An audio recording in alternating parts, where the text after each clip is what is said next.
আমি ডেজিকে ঘরে বন্ধ করে আর ওর দাদার জন্য বই আনতে গিয়েছিলাম। উনি আমার সারা ঘর তছনছ করেছে। এই যে এই ডিপেগুলোকে, এটা আমার হজমির ডিপে ছিল, এটার এই অবস্থা। আর এই সব করে এখন উনি নাচানাচি করছেন। এটা বোঝাতে চাইছে যে উনি কিছু করেননি।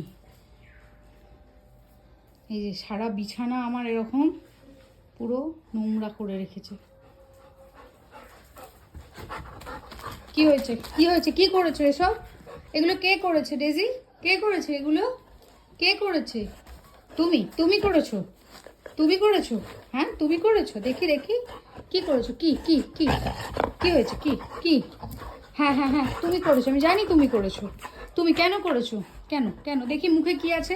দেখি দেখি তো মুখে কি আছে, দেখি।